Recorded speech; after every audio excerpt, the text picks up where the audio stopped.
আস-সাওমু লি ওয়া আনা বিআজজি বিহি, রোজা যেহেতু শুধুমাত্র আমার জন্য, তুমি গোসলখানার মধ্যে যে পানি পান করলে আমি আল্লাহ ছাড়া যেমন অন্য কেউ দেখে না, তুমি রোজা রেখে অশ্লীল কাজ করলে আমি আল্লাহ ছাড়া যেমন অন্য কেউ দেখে না, অন্য কারো অপশনই নেই এটা জানার। এজন্য রোজাকে আমি আল্লাহ রব্বুল আলামিন এত গুরুত্ব দিয়েছি। রোজা এমন একটা মাধ্যম যেটা দ্বারা নিজের নফসকে একটু আয়ত্তে আনা যায়। আমাদের নফস চাই সব সময় খারাপ দিকে যেতে, আমাদের নফস চাই সব সময় রাস্তায় বেগানা নারী দেখলে একটু দেখি, আমাদের নফস চাই রাস্তার মধ্যে কোনো একটা টাকা পড়ে আছে অথবা কোনো একটা জিনিস পড়ে আছে, আশেপাশে থেকে কেউ নাই, তাই জিনিসটাকে আপনি পকেটের মধ্যে উঠাই নেওয়া যায়। কি এক অবস্থা, কি এক করুণ অবস্থা। এই নফসকে আমরা কন্ট্রোল করছি। রোজা রেখে 3 থেকে 4টা ওয়াক্ত, 3টা ওয়াক্তের ওযু, 2টা বা 3টা ওয়াক্তের ওযু আমরা রোজা রাখা অবস্থায় ওযু করছি। জোহরের ওযু, আসরের ওযু, যদি ইফতারের আগে কেউ ওযু করতে চান তাহলে মাগরিবের ওযু, এই 3 ওযু আমরা রোজা রাখা অবস্থায় করছি। কিন্তু আমরা খুব সতর্ক, আমরা অন্য সময় গড়গড়া করি, কুলি করি ওযুর সময়। রমজানে আমরা গড়গড়াও করি না, কোন ক্রমে ইচ্ছা করে তো নয়, ভুল করে যেন আমার কণ্ঠনালীর মধ্যে দিয়ে, আমার মুখের মধ্যে দিয়ে এক ফোঁটা পানিও যেন আমার পেটের মধ্যে প্রবেশ না করে। কি বলেন ঠিক কিনা? এরকম তাকওয়া আমরা পালন করার চেষ্টা করি। গোসল করি, গোসলের কুলি করার সময় গড়গড়া রমজান মাসে আমরা করি না, স্বাভাবিকভাবে কুলি করি, এরপরও সাবধান থাকি কোনোভাবে যেন আমার পানি না যায়। রোজার মধ্যে যদি বৃষ্টি হয় আর বৃষ্টিতে যদি ভিজা হয়, বৃষ্টিতে আপনি ভিজছেন, মাথায় ছাতা নেই, কোনো কিছু নেই, বারবার মুখ থেকে থুতু ফেলা হয়, পানিগুলো ফেলে দেওয়া হয়, ভুল করে একটা ফোঁটা পানিও যেন আমার গলার মধ্যে প্রবেশ না করে, শুধুমাত্র কেবলমাত্র একমাত্র আল্লাহ রাব্বুল আলামিনের তাকওয়ার কারণে, আবার তাকওয়ার কারণে আল্লাহ রাব্বুল আলামিনের ভয়। এইজন্য রোজাকে বলা হয় ট্রেনিং এর একটা মাস, রমজানকে বলা হয়, সিয়ামকে বলা হয় একটা ট্রেনিং এর মাস। আমরা ট্রেনিং নিচ্ছি। অনুরূপভাবে এই রমজান ছাড়া বাকি মাসটাও আমরা যেন ঘুষের টাকা দেখলে হাতটা না বাড়ায় দিই, সুদের টাকা দেখলে টাকা আছে, লক্ষ লক্ষ টাকা নিজের কাছে আছে, মানুষকে কর্জে হাসানা না দিয়ে টাকাটা যেন সুদে না লাগাই। আমার কাছে খাবার আছে, অনেক খাবার আছে, কিন্তু খাবারটা হালাল নয়, ইচ্ছা করে লোভে পড়ে ওই খাবারের যেন আমরা মুখ না দিই। এখান থেকে যেন আত্মসংযম করতে পারি, এখান থেকে যেন ফিরে আসতে পারি। এজন্য করে আল্লাহ রাব্বুল আলামিন এই পবিত্র মাহে রমজানুল মুবারক দান করেছেন। এই রমজানের রোজার কিছু কাজ রয়েছে যেগুলো আমরা মনে করি এই কাজগুলো করতে মনে হয় রোজা নষ্ট হয়ে যায়, এরকম কিছু কাজ নিয়ে একটু আলোচনা করি। রোজার মধ্যে কিছু কাজ আছে। প্রথম কাজ হচ্ছে, রোজা রাখা অবস্থায় আমরা অনেকে মনে করি তেল দেওয়া, এরপরে চোখের মধ্যে সুরমা লাগানো, এগুলো করলে মনে হয় রোজা নষ্ট হয়। রোজা রাখা অবস্থায় যদি চোখের মধ্যে সুরমা লাগানো হয়, অথবা গায়ের মধ্যে তেল লাগানো হয়, অথবা মাথার মধ্যে তেল লাগানো হয়, তাহলে কিন্তু রোজা নষ্ট হয় না। রোজা রাখা অবস্থায় কোন মানুষ যদি ভুলে খেয়ে ফেলে তাহলে এই অবস্থায় রোজা নষ্ট হয় না, কিন্তু যখনই আপনার মনে হবে সঙ্গে সঙ্গে মুখের খাবারটাও ফেলে দিতে হবে। এটা প্রথম হয় অভ্যাসের কারণে। আবার দেখবেন একটা মাস টানা রোজা রাখার পরে, রোজা যখন শেষ, ঈদুল ফিতর যখন হয়ে গেছে, এরপরে মাঝে মাঝে আপনি খেতে গিয়ে মনে হয় রোজা আছি। কি বলে ঠিক কিনা? মনে হয় রোজা আছি। এটা একটা অভ্যাসের কারণে হয়ে যায়। এক মাস ধরে আপনি সারাদিন খাননি, এজন্য অভ্যাসের কারণে এসেছে। এই কারণে অভ্যাসের কারণে কোনো মানুষ রোজা রাখা অবস্থায় যদি কোনো কিছু খেয়ে ফেলে, যতটুকুই খাক না কেন, পেট ভরেও যদি খায়, এর মধ্যে যদি মনে না হয় সে ব্যক্তি রোজা ছিল, তাহলেও তার রোজা ভেঙে যায় না। রোজা ভাঙে কখন? রোজা ভাঙে তখন যখন আপনি খেয়েছেন, খাওয়ার পরে মনে হয়েছে আমি তো রোজা ছিলাম, কিন্তু তারপরেও যদি খেতে থাকেন, মনে করেন যে আমার রোজা তো নষ্ট হয়ে গেছে, আবার খাই, তখন আপনার রোজা আর থাকে না। নাপাক অবস্থায় থাকা, যদি কারো কোনো ক্রমে গোসলটা ফরজ হয়ে যায়, আর যদি আপনি সেহরি খেয়ে ফেলেন অথবা সেহরি খান, কোনো কারণে গোসল করতে পারেন নাই, যত তাড়াতাড়ি সম্ভব গোসল করে নেবেন, তবে এটার কারণে রোজা নষ্ট হয় না। অসাবধানতাবশত গলার মধ্যে দিয়ে যদি মশা মাছি, ধুলাবালি, মাটির টুকরা, খোয়ার টুকরা, ইটের টুকরা এগুলো যদি যায় অসাবধানতাবশত, তাহলে রোজা নষ্ট হয় না। তবে যদি ইচ্ছাকৃত ভাবে এর কোনো একটি শরীরের মধ্যে, নাকের মধ্যে অথবা মুখের মধ্যে দিয়ে প্রবেশ করানো হয়, তাহলে রোজা নষ্ট হয়ে যায়।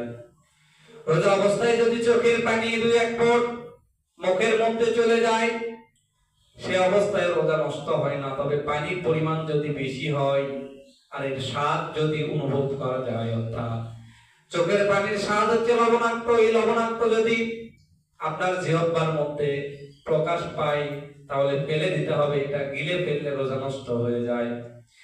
রোজা অবস্থায় যদি কানের মধ্যে তেল অথবা পানি পৌঁছে যায়, অনিচ্ছাকৃত ভাবে যদি কানের মধ্যে পানি চলে যায় অথবা ইচ্ছাকৃত ভাবে পানি পেটের মধ্যে চলে যায়, পেটের মধ্যে যদি ইচ্ছাকৃত ভাবে তেল অথবা পানি চলে যায়, তাহলে রোজা নষ্ট হয়ে যাবে। আর নাকের মধ্যে যদি পানি পড়ে যায়, নাকের মধ্যে যদি পানি যায়, এবারে যদি মনে হয় মস্তিষ্ক পর্যন্ত পৌঁছে গিয়েছে, তাহলে রোজা নষ্ট হবে। আর যদি মনে হয় না আমার নাকের মধ্যেই পানি আছে, মাথা পর্যন্ত যায় নাই বা পেট পর্যন্ত যায় নাই, তাহলে রোজা নষ্ট হবে না। চোখের মধ্যে ঔষধ দেওয়া, চোখের মধ্যে ঔষধ দেওয়া দ্বারাও রোজা নষ্ট হয় না। চোখের মধ্যে অনেকের চোখের সমস্যার কারণে চোখে বিভিন্ন ধরনের ড্রপ দেয়, এটা দিলেও রোজা নষ্ট হয় না। তবে ড্রপের তিক্ততা যদি এত বেশি হয়, সেটা আপনার গলার মধ্যে গিয়েছে, তখন এই রোজা নষ্ট হয়ে যায়। এরপরে কুলি করার পরে যদি মুখের মধ্যে একটু পানি থেকে যায়, আপনি সাধ্য অনুযায়ী কুলি করেছেন, ওযু করেছেন অথবা গোসলের কুলি করেছেন, এরপরে 2-3 বার থুতু ফেলেছেন, এরপরেও যদি কিছু পানি থেকে যায়, তাহলে রোজা নষ্ট হয় না। কিন্তু কুলি করার পরে ওই পানি যদি ফেলে না দেন, তাহলে রোজা নষ্ট হয়ে যায়। রোজা অবস্থায় যদি মুখের লালা অথবা থুতু পরিমাণ যাই হোক না কেন, সেটা যদি আপনি গিলে ফেলেন, তাহলে রোজা নষ্ট হয় না। কিন্তু যদি আপনি অনেক সময় ধরে থুতুগুলো একত্রিত করেন, লালাগুলো একত্রিত করেন, এবং বোঝা যায় অনেক লালা অনেক থুতু মুখের মধ্যে জমে গিয়েছে, এটা যদি আপনি পান করে ফেলেন, তখন রোজা নষ্ট হয়ে যায়।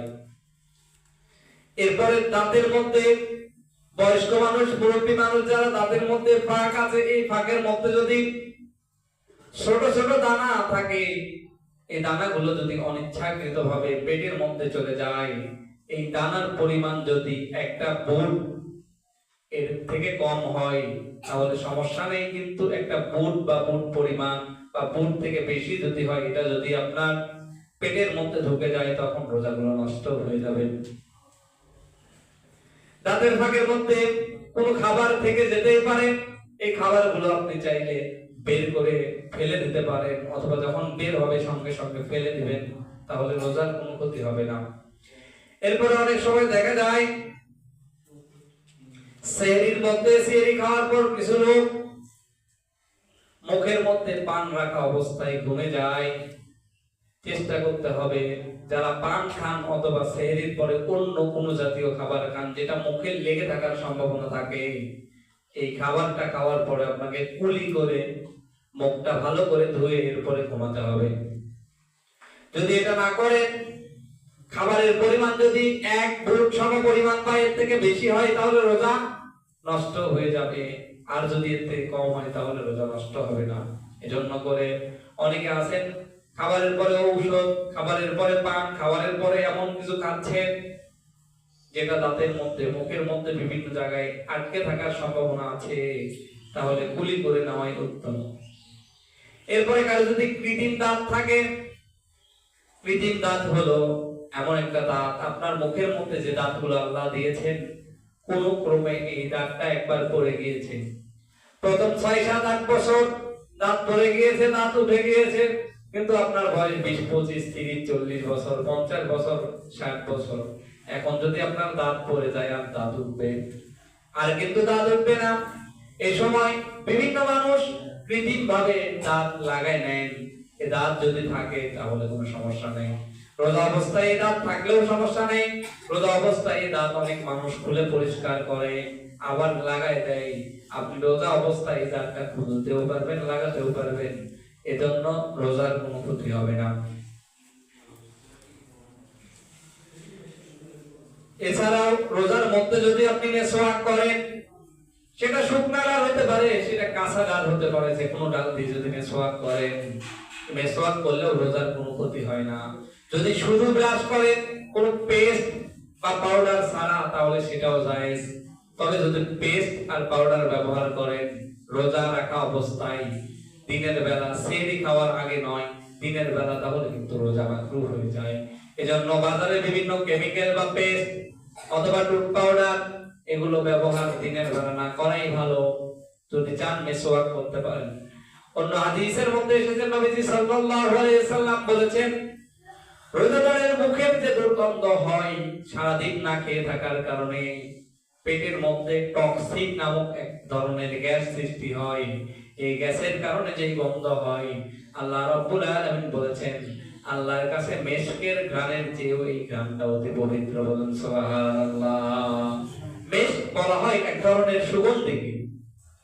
আমাদের দেশে অনেক মানুষ মেশক বলে আতর বিক্রি করে, আসলে এগুলো মেশক না। এই মেশকের আতরের আপনার হচ্ছে 5 ml বোতলের দাম বাংলাদেশি টাকায় প্রায় 2 লক্ষ টাকা। কত টাকা বললাম? 5 ml বোতলের দাম বাংলাদেশি টাকায় প্রায় 2 লক্ষ টাকা। এটা কিছু হরিণ আছে, এই হরিণের মৃগনাভি বলা হয়, এখান থেকে উৎপন্ন হয়।